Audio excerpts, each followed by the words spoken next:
Don't try to deceive us. First of all, I should point out that is, at the moment, it's not an Iranian Omani operation. It's Iran that's carrying out. The Okay. Oman has not entered it yet, but they've come to an agreement. They haven't announced it yet, but the agreement is there. But they're waiting for circumstances to change because right now there's siege warfare going on, and there's no reason to make any announcement. But the strait is a part for it to open. The United States has to carry out its side of the bargain, and the Supreme National Security Council, and the new chair of the Supreme National Security Council, has stated basically that the MOU must be implemented, and they've given some extra explanations about what they mean. So, in Article 1 of the MOU, the Iranians said the war in Lebanon must come to an end, and the Zionist occupation must be ended. And then they said the rest of the fronts must also, the situation must be normalized. Now Iran has named those fronts. It said Palestine, Yemen, and Iraq. So basically what the Iranians are saying is that we are going to have this MOU implemented in full in the way in which we interpret it, or there's never going to be any normalization in the Strait of Hormuz. Isn't there a trigger in the MOU for 60 days? Because the 60th day, I believe, is in the next day or so. It may even be this weekend. And isn't that a 60-day trigger the permission of the signatory parties that Iran can start charging a fee? Yes, definitely. Yes, after 60 days. Well, it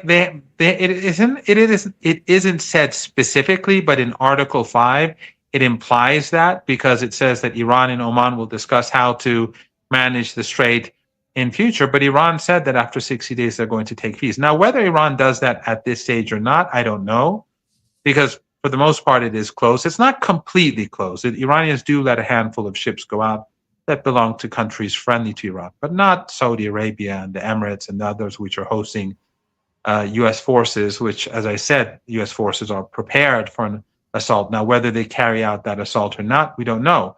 But in any case, Iran is not going to be looking upon favorably at their trade and business. But yes, hypothetically speaking, the Iranians could start receiving fees in the coming days. So talk to me about the new military advisors, either appointed by the new Ayatollah or the Council of Experts or some security council. I'm not sure who does the appointing, but the Western press is reporting, and tell me if this is correct or not, that the new folks are more serious military and more ideologically devoted to the sovereignty of Iran than their predecessors. I don't think any of the commanders are different from previous commanders, and most of these people were in power. Their names were just not declared. The fact that their names were declared shows that Iran is much more confident now about protecting its leaders than before. After their predecessors were martyred and assassinated, these new people were appointed, but their names weren't put out in public, so that the U.S. or Netanyahu wouldn't be able to easily search for them. Now, this shows a greater confidence today than what existed before. The fact that Ayatollah Khamenei, the new leader, which Ayatollah Sayyid Mujtaba Khamenei, met President Pezeshkian for 7 or 8 hours, a 7 or 8 hour meeting, again shows that things are normalizing, and that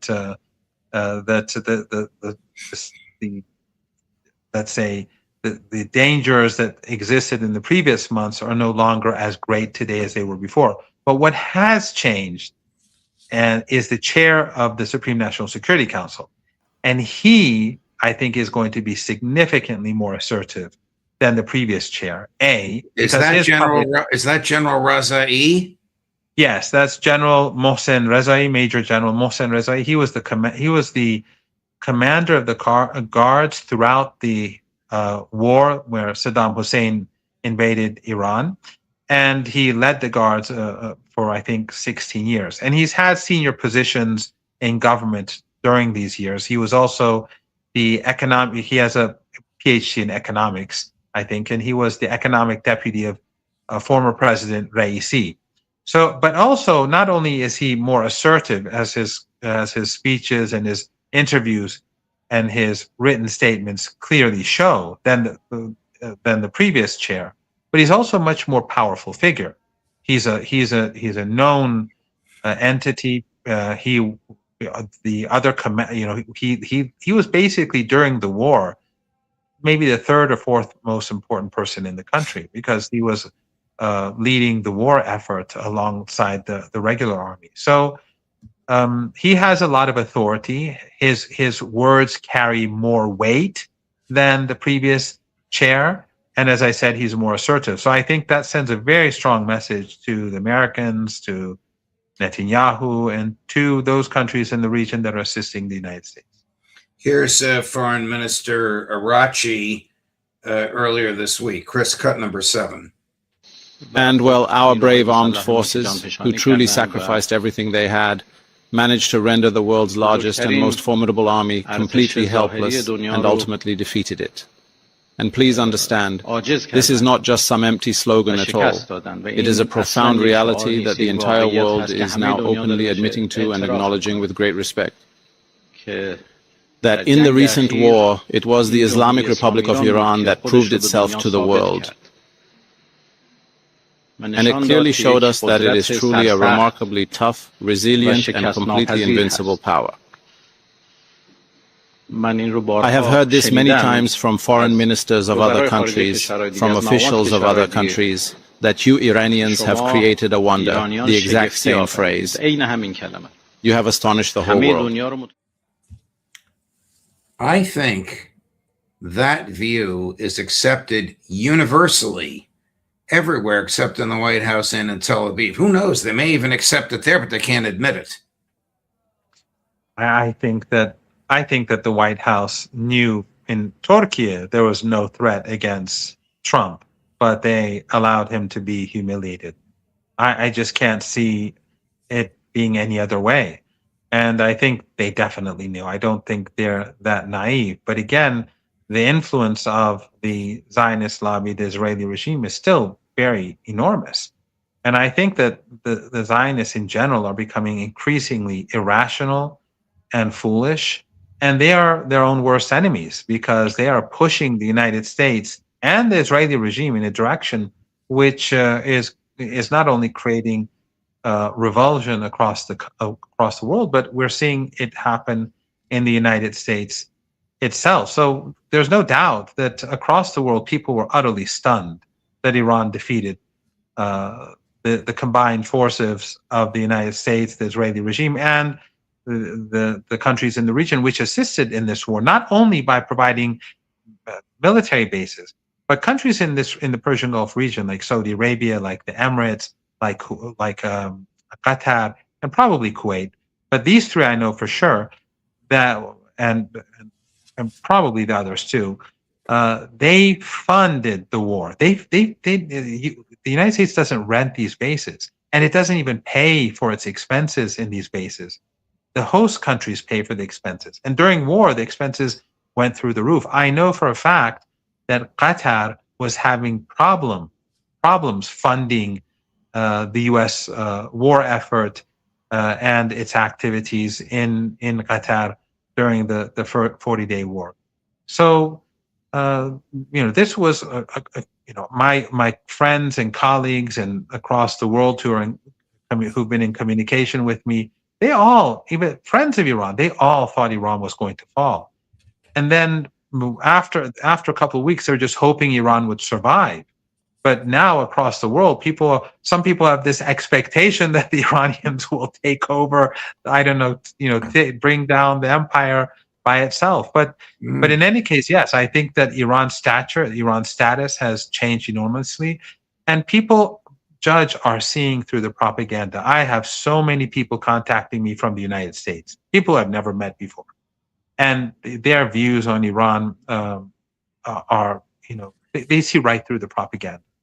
And Our I'm very impressed, and it's of course because of alternative media, but also I think um, your own show, other, but other books that I've been introducing to people, like Going to Tehran and Alistair Crook's book, but also I think the sheer foolishness and criminal behavior of the Israeli regime and their lobby in the United States, this has contributed a great deal to undermine all the narratives that they've been building for the last 47, 48 years.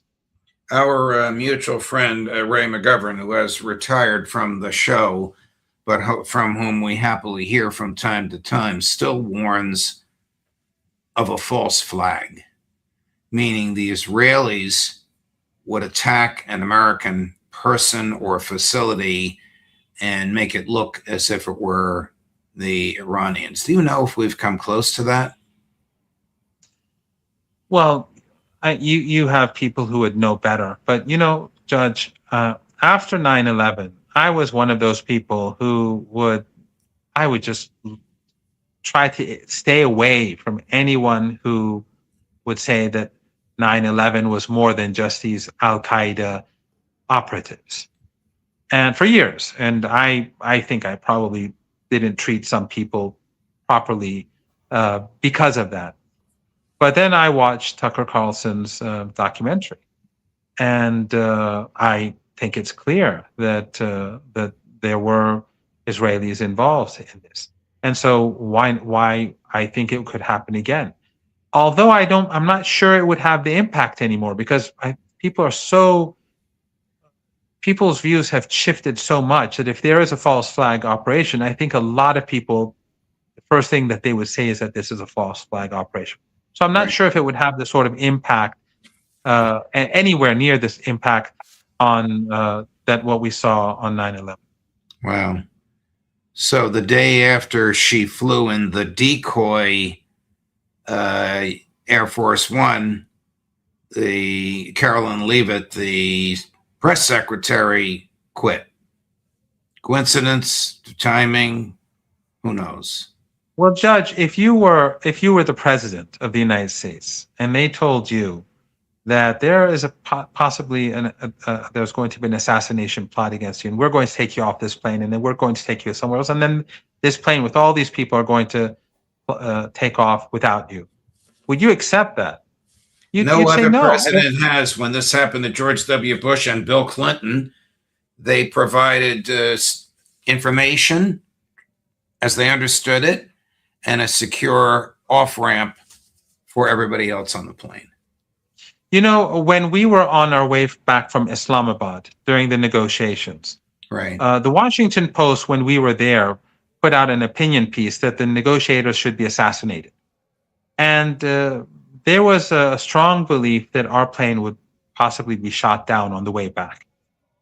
First of all of us got on the plane. They changed the plane, but it was still clear that we're all on the plane. I don't want to go into the details, but the plane landed in the nearest airport inside Iran, and we all took the train or cars to Tehran. Everyone came. The Speaker of Parliament was on the flight. He actually came to the back of the plane to shake hands with everyone.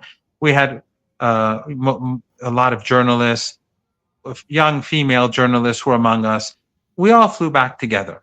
But let's say that the Speaker of Parliament or the President of Iran or the President of the United States, he was told that this plane was in danger. Okay, get off the plane. But do you let everyone else fly? Of course not. You say, no, this plane shouldn't fly. We'll find a different way for people to get back home.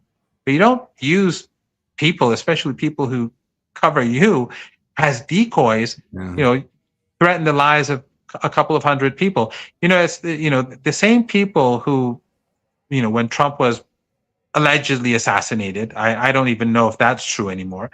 But and then he said, fight, fight, fight. I saw a meme today where he was in, one of those places where they put the food on planes on the inside, saying fight, fight, fight. I mean, he's demolished whatever's left of his credibility.